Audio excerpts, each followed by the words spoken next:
할렐루야, 예수 함께 오신 여러분 환영하고 축복합니다. 지난 한 주간 하나님께서 지키시고 함께 하심으로 이 자리에서 우리가 만나고 하나님을 예배하는 줄 믿습니다. 오늘 우리가 읽은 이 본문의 말씀을 통해서 시대를 탓하기보다 내 믿음을 점검하라라는 제목으로 하나님의 말씀을 전하도록 하겠습니다. 우리가 살아가는 이 시대는 어떠합니까? 극도로 불안한 시대를 우리는 살고 있습니다. 흔히 말할 때 포스트 모더니즘, 즉 해체주의의 시대를 살고 있습니다. 그러므로 우리들이 살아가는 이 시대 가운데 절대적인 것에 대해서는 무엇이든 간에 거부하려는 움직임이 가장 큽니다. 그러다 보니까는 상대적인 것들, 어떤 것이든 간에 다 우리에게 좋은 것들처럼 여겨지면 다 진리라고 말하는 상대주의적인 시대가 바로 해체주의 가운데 함께하는 포스트 모더니즘의 시대다라는 사실입니다.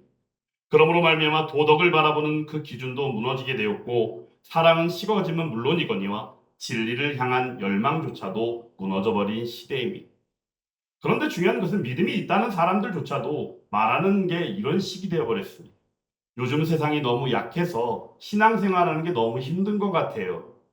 이 시대는 마지막 때 같아요. 그래서 그런지 사람들이 너무나도 많이 변했어요. 이런 말들을 한다는 것입니다. 맞습니다. 우리가 느끼는 이야기이기 때문에 분명히 틀림없는 말입니다. 그런데 중요한 것은 성경은 우리에게 다른 질문을 우리에게 던져주고 있다는 사실입니다. 고린도후서 13장 5절 말씀입니다. 너희가 믿음 안에 있는가? 너희 자신을 시험하고 너희 자신을 확증하라라고 말씀하고 있다는 사실입니다. 하나님께서는 시대를 비판하는 일들보다는 우리 자신을 비추는 영적 거울 앞에 우리가 서기를 원하신다는 사실입니다. 그 거울이 바로 우리가 읽은 이 본문 디모데후서 3장 1절부터 5절의 말씀이다라는 사실입니다. 사도 바울이 오늘 말씀 가운데 먼저 말씀합니다. 너는 이것을 알라 말세에 고통하는 때가 이르러라고 말하고 있습니다. 말세가 언제입니까? 사실 말세, 마지막 때, 주의 날을 우리가 의미할 때는 예수님이 몸을 입고 오신 바로 그때부터 종말이 시작되었음을 우리는 기억해야 합니다. 그런데 중요한 것은 예수님의 초림을 통하여 온 종말의 때가 바로 2000년이 지난 지금도 우리는 기다리고 있습니다. 그러므로 이 종말의 때, 말세에 고통하는 때라고 이야기하는 이 때에 대해서 혹자들은 말할 때에 없는 거 아니냐라고 이야기하는 이들도 있고 또한 계속적으로 우리가 말세다라는 말들을 계속적으로 쓰다 보니 여기에 대해서 회의적인 마음을 가지거나 아니면은 그냥 대충 생각하는 마음들이 강하게 자리하고 있다는 사실입니다. 오늘 말씀 가운데 보면 이 고통이라는 것 무엇을 이야기하는가? 원어적으로 볼 때 이 고통이라는 이 용례를 어디서 썼냐면은 귀신 들린 사람에게 쓴 표현이 이 고통입니다. 귀신이 들렸을 때 어떻게 합니까? 주변에 어느 누구도 가까이 할 수가 없습니다. 어느 누구도 접근할 수 없고 홀로 외로이 그 귀신의 장난에 놀아날 수밖에 없는 그런 현실. 그것을 바로 고통이라고 말한다는 사실입니다. 그런데 말세에 고통하는 때라고 이야기하는 바 우리가 살아가는 이 시대가 바로 말세이므로 우리들이 그와 같은 고통을 당하고 있다는 사실입니다. 내용인즉슨은 육체적인 어떤 박해요 아니면 경제적인 어려움이나 힘들고 어려운 우리의 관계 정도를 이야기하는 것이 아니다라는 사실입니다. 그러면 여기서 말하는 고통은 과연 무엇이겠는가? 우리들이 느끼는 바 인격이나 우리의 영혼이 전부가 다 병들어 있는 상태를 고통이라고 말한다는 사실입니다. 우리가 구원에 대해서도 말할 때에 하나님께서 우리에게 인격적으로 오셨기에 인격적인 교제 안에서 베푸시는 바 인격적으로 우리에게 베풀어진 것이 바로 구원이라고 말합니다. 그러므로 구원으로 말미암아 나아가는 구원받은 백성의 삶은 전 인격적인 삶의 변화가 있는 것이 마땅하다라는 사실입니다. 마찬가지로 이 고통에 대한 의미도 우리가 전 인격적인 존재들이기에 있는 그대로 우리의 인격과 우리의 영혼까지도 온전히 병들어 있는 상태를 고통이라고 말한다는 사실입니다. 이 고통이 바로 말세 가운데 우리가 느끼게 된다라는 사실입니다. 이 내용을 통하여 19가지의 바로 이 말세의 징후, 말세 가운데 나타나는 일들에 대하여 나타내고 있습니다. 2절부터 시작해서 쭉 이어서 3절 말씀까지 그리고 4절에 이르기까지 19가지에 대해서 말세의 징후를 나열하고 있습니다. 자기를 사랑하고 돈을 사랑하며 교만하고 감사하지 아니하고 부모를 거역하며 뭐 이후에 여러 가지 이야기들이 있지요. 근데 19가지의 이 이야기들, 이 말씀을 우리가 나열하고 우리의 마음에 새겨보면 아, 그렇구나. 세상 가운데 이런 일들이 너무나도 많은 것이 사실이구나 라는 생각을 하게 된다는 사실입니다. 그런데 중요한 것은 이 19가지의 나열되어져 있는 이 말세의 징후를 쭉 가다 보면 맨 끝에 궁극의 그 모습이 어떤 모습이냐? 바로 쾌락을 사랑하기를 하나님 사랑하는 것보다 더하게 되었다라는 사실입니다. 하나님 사랑하는 것보다 더한 말세의 징후들.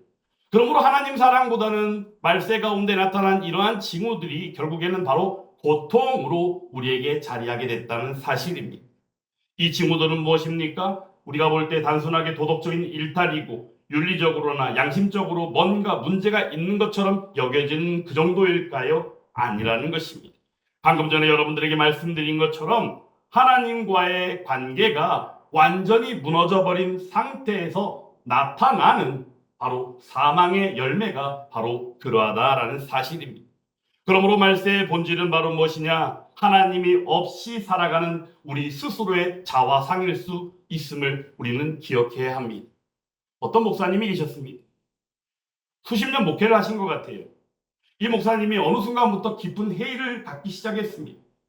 왜냐하면 열심히 말씀을 전하고 열심히 목회 현장에서 교회를 세우고 나아온 바 무엇인가 보여지는 것도 그럴싸하게 보여지는 모습입니다.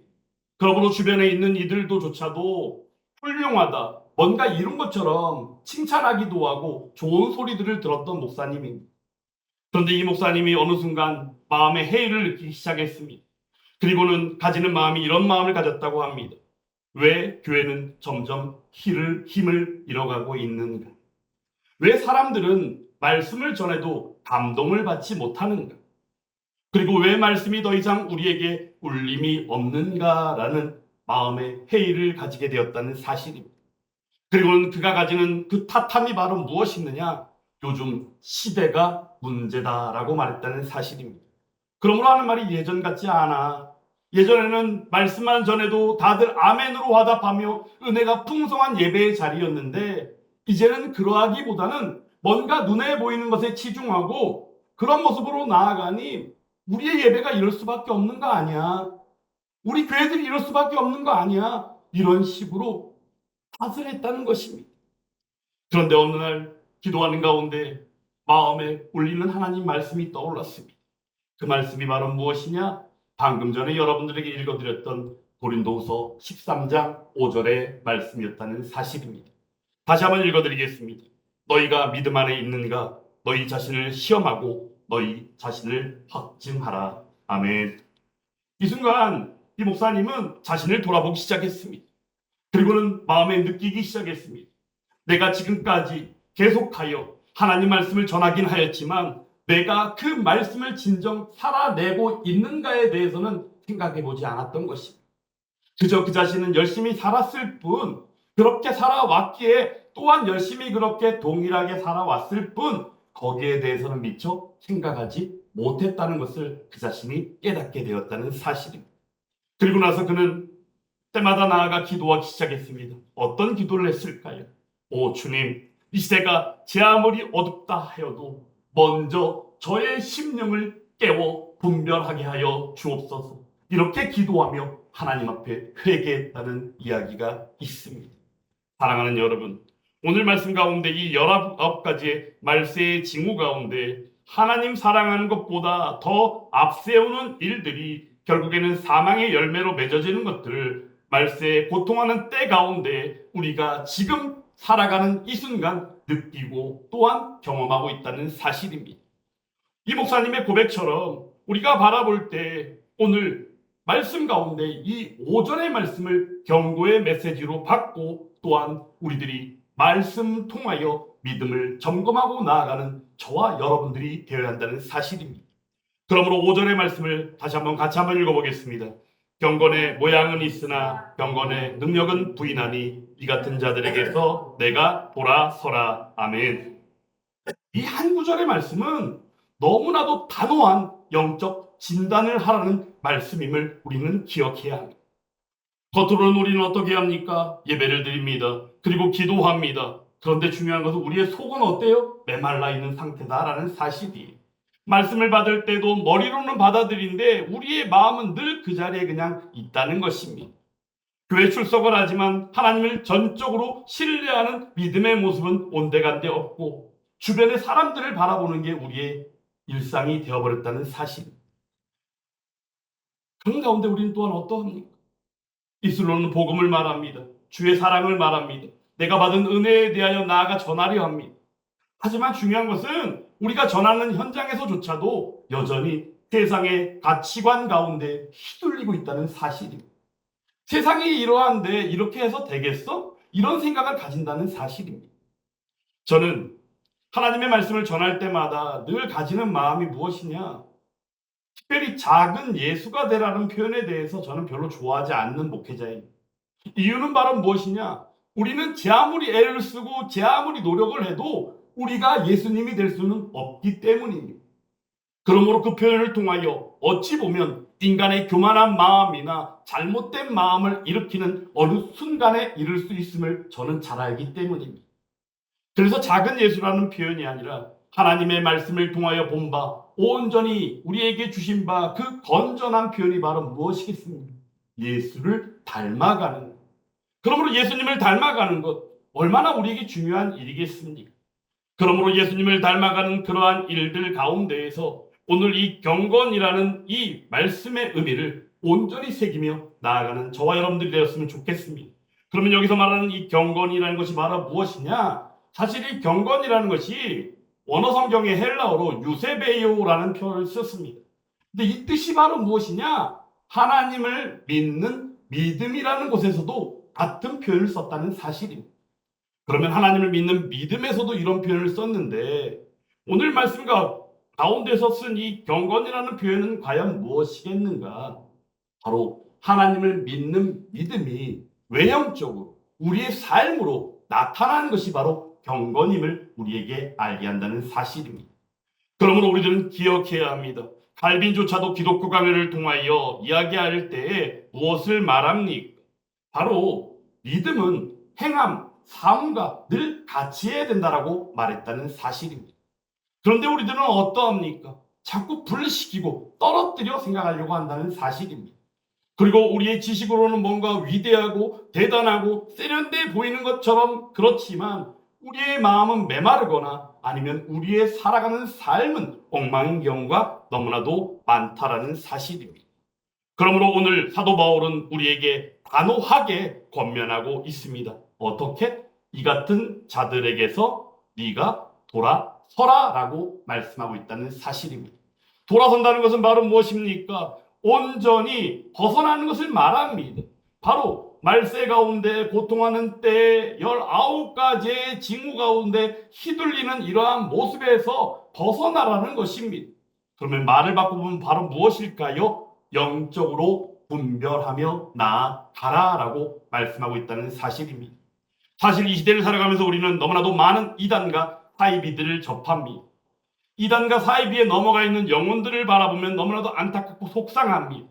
그런데 중요한 것은 먼저는 종말의 징조를 말씀하신 예수님의 말씀 속에 그러한 일들이 이미 적그리스도의 출현으로 나타나 있음을 우리는 기억해야 합니다. 그리고는 또한 우리는 그 안에서 바라볼 때 어떠합니까? 바로 영적으로 분별하는 일들로 나아갈 때 이단과 사이비들의 그 엄청난 나타남을 생각할 때 우리가 그 안에서 먼저 기억해야 할 일이 바로 무엇이냐? 교회 안에 오히려 더 이단들이 들어와 있다는 사실입니다. 그러면 교회 안에 들어와 있는 이단은 과연 무엇일까? 바로 미혹하는 영들이다라는 사실입니다. 그러므로 교회 안에는 너무나도 많은 미혹들이 들어와 있습니다. 너무나도 많은 미혹들이 들어와 있다 보니 우리들이 분별하지 않으면 안 된다는 사실입니다. 이러한 때가 바로 종말의 때에 나타나고 있음을 우리는 기억해야 합니다. 그래서 개혁주의 신앙에서는 단호하게 말합니다. 형식은 구원이 될 수 없고 말씀의 능력만이 우리를 새롭게 한다라고 말합니다. 그리고는 예배에 대하여 말할 때 하나님을 높이는 능력이 있어야 하며 기도는 삶을 변화시키는 불이 되어야 한다라고 말하기도 한다는 사실입니다. 이처럼 우리는 오늘 경건의 모양은 있지만 경건의 능력을 부인하는 그러한 모습들 가운데 너무나도 자리하고 있는 이 시대를 우리가 살아가고 있다는 사실입니다. 그러므로 오늘 이 시간 사도 바울의 권면처럼 이 같은 자들에서 돌아섬을 말미암아 영적으로 분별하며 이 시대의 최고의 이단이라고 말할 수 있는 미혹하는 영들로부터 온전히 분별함을 통하여 우리의 믿음을 점검하고 나아가는 저와 여러분들이 다 될 수 있기를 주님의 이름으로 축원합니다. 우리는 이 시간 그러므로 우리 자신에게 질문할 수 있어야 합니다. 우리는 지금 어떤 믿음을 가지고 있는가? 나는 말씀을 듣고 진정 살아내고 있는가? 그리고 나는 예배의 감격을 가지고 예배를 드리고 있는가? 더 나아가 나는 세상보다도 하나님을 진정으로 사랑하고 있는가라는 질문을 우리 자신에게 할 수 있어야 한다는 사실입니다. 그러므로 오늘 이 본문은 우리가 살아가는 이 시대 가운데 어떤 그 거리를 측정하는 그러한 말씀을 얘기하는 게 아닙니다. 오늘 말씀의 핵심 바로 무엇이냐? 우리 자신과 하나님 사이에 진짜 우리의 상태를 비추는 거울이 되는 말씀임을 우리는 기억해야 한다는 사실입니다. 그러므로 시편 119편 105절에서는 우리에게 이렇게 말씀합니다. 주의 말씀은 내 발의 등이요 내 길의 빛이니이다 라고 말씀하고 있다는 사실입니다. 또한 마태복음 24장에서는 이러한 종말의 때에 대해서 이렇게 말씀합니다. 불법이 성함으로 많은 사람의 사랑이 식어지리라. 그러나 끝까지 견디는 자는 구원을 얻으리라. 할렐루야. 이러한 끝까지 견딤으로 분별하고 우리의 믿음을 스스로 늘 점검하고 나아감으로 말미암아 시대를 탓하는 것이 아니라 하나님이 기대하시고 원하시는 일이 무엇인지를 온전히 깨달아 알므로 나아가는 저와 여러분들이 다 될 수 있기를 주님의 이름으로 축원합니다. 하나님께서는 우리에게 이 시대를 우리에게 분석하라고 하지 않으셨다는 것입니다. 어떻게 하라고요? 그저 우리의 믿음을 점검하라고 말씀하셨습니다. 시대를 이기는 사람은 세상이 아니라 복음의 능력에 붙들려 있는 사람이기 때문입니다. 그러므로 이 시간 저와 여러분들이 온전히 예수 그리스도의 복음에 붙들린 자 바로 그가 될 수 있기를 간절히 원합니다. 오늘 우리는 본문의 1절부터 5절의 말씀을 통해서 무엇을 보았습니까? 우리 스스로 자신의 모습을 보았습니다. 그러므로 내가 말세의 징후 중에 도대체 어디에 해당하고 있는지 우리가 바라보는 시대 가운데 나타난 징후로만 생각할 게 아니라 이 여러 가지의 징후 가운데 분명히 우리도 이러한 일들 가운데 노출되어져 있고 이러한 일들을 사실 행하고 있더라라는 사실입니다.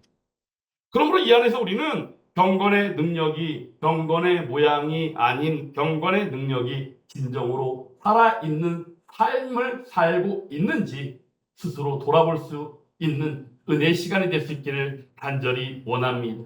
그러므로 우리는 이렇게 기도할 수 있어야 합니다. 오 주님, 시대가 참으로 어리석습니다. 불법이 성하고 사랑은 식어가고 진리는 조롱당하는 시대입니다. 하지만 이 혼란한 시대 가운데에서 우리가 해야 할 첫 번째 일은 세상을 탓하는 것이 아니라 우리의 믿음을 점검하는 일임을 깨달으며 나아갑니다.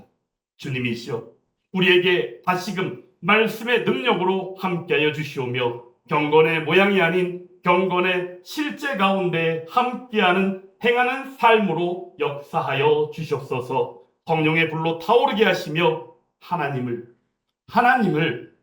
하나님을 가장 사랑하는 백성 되게 하여 주시옵소서. 이렇게 기도하며 또한 오늘 말씀을 온전히 마음의 새김으로 말미암아 하나님의 기쁨이 되고 세상에 온전히 복음을 전하는 사명 가운데 함께하는 바로 그가 저와 여러분들이 될 수 있기를 주님의 이름으로 축원합니다.